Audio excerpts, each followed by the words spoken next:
You look like my son. Submission by Taxia. Found in www.creepypasta.org web link. My eyes are in a fervorous affair with the clock, and my focus is none the wiser. The police dispatcher is pleading for me to humor her inquiries, if for no reason other than to keep my consciousness afloat. It is so late, and today has been so challenging. Nevertheless, I'll gratify her with my story, because I am really in no mood to tell it again later. Maryam Cliffington happened into our photo center again today. These visits are becoming relentless, as are the innumerable poorly photoshopped images on her SanDisk flash drive. Every day it's the same process. She purchases at our photo kiosk, orders small batches of 5x7 and 4x6 photos, and croons over the photo printer as it squeals its mechanical protests. The unfortunate photo specialist on duty is then scolded by dear old Maryam, as the color in my son's face is coming out too pale and my granddaughter's dress looks much too washed out, becomes as recitable as the Lord's Prayer. The project is then gifted to me, as I am the only one who receives her limited mercy. This is due in part because I am the only one in the store qualified as a professional photo editor. I also look just like her son. At least that's what she tells me every time she swoons over the photos I correct. I personally never saw the extreme resemblance. We have similar, Hollywood-esque hairstyles, dark stubble, light eyes, and a fair complexion, but that is where the similarities end. Well, that is my general assumption. Truthfully, I have never met him. According to Maryam, they don't get along so well these days. Reportedly, her son has become what she calls a changed person after he split with his wife. That always seemed odd to me, because nearly every day I am draining the red out of a new family photo that she zealously adds in her novice Photoshop sessions. It seems the family often stays in touch. Today, we discussed more personal topics, such as my college degree and her family get-togethers. She told me she was celebrating her granddaughter Gracie's 5th birthday today, and was putting together a photo album and baked goodies to send her. Today's photos were of the girl from her previous birthday. She had straw blonde hair, her father's bright blue eyes, rosy red cheeks, and a devilish grin that strongly reminded me of the girl from the movie Problem Child 2. When the topic turned to me being a graduate in multimedia design, she immediately began to give me the shakedown on my talents as a web developer. She wanted me to build her a forum-based website just for her family. She wasn't fond of the public limelight social media granted, but wanted regular updates from her son, granddaughter, their prized show horses, and images from all the reunions they have over the years. I'm not a fan of Maryam. She may treat me in a more humane manner than my colleagues, but she is always so bitter. She carries an air of importance about her that mismatches who she is, like a pug in a sweater made of silk. The last thing I want from a client is a beady pair of eyes reflected behind ancient, dark-rimmed tortoiseshell glasses, critiquing my every line of code with ignorant words laced with the smell of stale coffee and menthol cigarettes. Her gray-black hair was often wild and tangled, as if she was fleeing her home every morning to develop photos which contained the cure for cancer. Despite her lack of self-management, she saw herself as an expert in managing the talents of others. I never inquired about the specifics of her family problems, but I assumed this attitude must cause the bulk of it. This sense of entitlement is something I don't blend well with. After endless barrages of questions about my rates, schedule, and ability to tutor her in Photoshop, I gave her my business card and told her to call me in a few weeks. Truthfully, I'm in my 2-week leave period and on my way to a better job, and this was a simple method to evade her until I would never have to see her again. She seemed content with my proposal and took my card. I told her to forward my congratulations to her granddaughter on her 5-year milestone. As she shuffled out of our store, I looked again at the refuse pile of discolored prints. If her family is so dysfunctional, why does she bring in new pictures of her son and granddaughter every other day? Why, as a spitting image of the son she frequently quarrels with, am I so reasonably treated by her? Those suspicions came to fruition a few hours later when a 20-something couple dropped off a few rolls of 35mm film. They had matching black hair, the athletic builds of bicyclists, and eyes that reflected deep kindness but an even deeper sense of fatigue. The lab's business was running slow today, so I was immediately able to process their order and begin development. The development process is always the same. I feed just enough of the raw film through a machine to attach it to a leader card which is mechanically guided through the film processor. After it completes its voyage and the developed film is fed through, I place it on the scanner of our printing machine and check the frames digitally for color flaws and inconsistencies. The pictures showed the young couple celebrating another birthday. A boisterous banner which read "Happy Birthday Mitch" hung above an electric blue neon mini bar. The couple was shown holding beer bottles and laughing heartily. The entire set was quite like the photos most young couples bring in. There was a sloppy drunken kiss here, someone air guitaring on a table there. I began to complacently press the print button after every 6 frames. Then I noticed a picture of Mariam's son. Even though I had never met him, I had seen that face often. It was a face that was branded into the back of my eyes like the bright red digits of a digital alarm clock in the first few moments of morning consciousness. I was intrigued that these two may also be familiar with the eccentric woman who both frowned upon and adored her family. As I was packing up their photos and ringing up their orders, I decided to make conversation. "So, you know Mariam Cliffington?" I asked casually. Silence. I glanced upward, and the glance became a fixture. A paleness and shock had matched the exhaustion they both wore at their eyes. "Are you okay? I recognized her son in your photos?" The girl spoke, tears welling in her eyes. "That's our friend Mitch. Those photos were taken a few weeks ago. He passed last week. This order is for his funeral slideshow." Her boyfriend spoke next, clearly unsettled but retaining his composure, as he quickly recited what I am sure he has gotten used to explaining. He and his daughter were found dead in Mariam's home last Sunday, poisoned.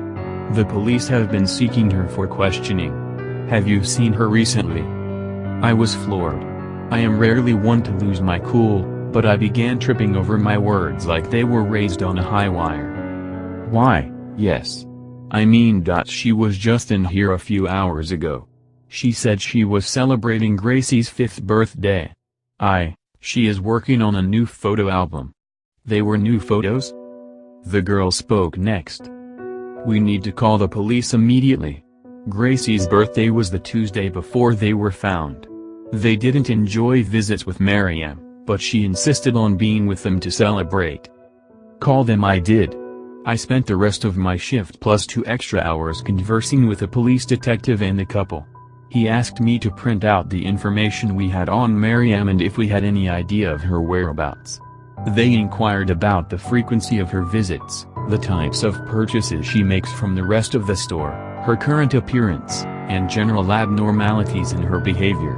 I gave them what they needed along with surveillance footage from the cameras we had hidden around the building. They gave me the direct line to their office and sent me off with my assurance that I would call them immediately if Mariam came into the shop again. The drive home felt relatively non-existent. The thoughts of what occurred seemed to dominate my sense of time while on the road. Had this lady who compared me to her own son been responsible for his death? For the death of his daughter? Would I see her before the police? I arrived at my house in the same psychological state as when I left the store. I nearly broke my ankle while stumbling over a package that was placed in front of the entryway. I brought it inside into the light, and saw that the sender's name was Mom. I wasn't sure what the occasion was, but I assumed it was a late Thanksgiving care package. Regardless, it was good to receive mail from her. I wasn't sure where her new apartment was. Now I had her address. 6312 Prospect Road. Inside the package was a tin box of cookies and a neatly wrapped rectangular gift. I hadn't gotten to eat lunch with all of the police activity, so I immediately started tanking through the cookies as if I had also skipped my last 5 meals. After my 4th cookie, I decided to wipe the crumbs from my hands and see what the mystery gift was. I unceremoniously ripped the red and gold metallic paper off of what appeared to be a small photo album bound in black vinyl. I opened it with giddy curiosity, and felt the blood empty from my face. It was a timeline of photos of Mariam Cliffington's family. These weren't the fun family get-togethers I had recrafted at the photo lab. I hadn't printed these at all. Page 1. Mitch and Gracie are propped against the arm of a tan leather sofa, daughter wrapped in father's arms. Their eyes are sunken and rolled backwards, and their tongues are lolled out of their mouths in an unnatural brown color. There is dried spittle and yellow foam caught in Mitch's black stubble, and a mixture of blood and vomit on the front of Gracie's shirt. The blood vessels in their faces are a sickly blue, and their skin is pale and puffy. This photo is labeled Tuesday, Happy Birthday Gracie. Page 2. The bodies are placed in a maroon 2013 Toyota RAV4. They have been cleaned up and posed, Mitch in the front seat, Gracie in the center back seat. Their skin has continued to swell so their eyes are puffy slits. Their now purple lips have been sewn shut, and side-stitched into makeshift smiles. One of Mitch's arms is placed on the wheel, the other propped against the passenger seat in a pathetic wave. The label, Wednesday, taking Gracie to school. Page 3. The bodies are now dressed in swimsuits, and are posed around a kiddie pool. Mitch had to be propped up in an unknown manner that is cleverly hidden from the frame. He is on his knees at the edge of the pool in blue and white Hawaiian shorts. Gracie is in the pool, positioned on her belly in a striped pink one-piece bathing suit with a matching swimskirt. Their hands are duct-taped together, and their skin has taken on a sickly yellow color. They are starting to bruise and darken in areas which they had evidently been placed for too long. The label, Thursday, teaching Gracie to swim. Page 4. Mitch is now dressed in a handsome ivory tuxedo which has a few off-color stains where his skin is starting to split open. He is at his kitchen table with a full glass of white wine and a low dining candle in front of him. The sleeves on his arms reveal dark bruising where the tape was wrapped with his daughter's arms the day before. Gracie is not in this picture, but Mariam is. She is grasping one of his rotting hands in one of her own, with a brimming glass of red wine in the other. She wears a motherly smile that sickeningly matches the sewn-on smile her lifeless son now wears. The label, Friday, dinner with the boy. Page 5. Gracie is propped against the wall, the skin of her arms ripped off where the tape was 2 days prior. Her face is beginning to lose its humanity, but is now coated in makeup worthy of a Little Miss Sunshine pageant. Her straw blonde hair is curled and bouncy, and her artificial smile is beginning to tear along the stitching. Next to her is an assortment of porcelain dolls, each made up and dressed with care that is a bit too sophisticated for a 5-year-old girl. To the far left of the frame, Mariam's reflection can be seen in a full-body mirror, pointing the camera at the twisted salon she constructed. The label, Saturday, Girls' Night Out. Page 6. There is finally a full frame of the house in which this sickening family montage was photographed. It is a modest, one-story home on the foothills of the Rocky Mountains. The paint is a simple white, and it is beginning to flake from a simple picket fence that marked the perimeter. There are no other homes close by that are visible from the angle of the shot. In the left of the frame, the stables of the prized horses Mariam mentioned are visible in the background. The gates are wide open, and the horses are nowhere to be seen.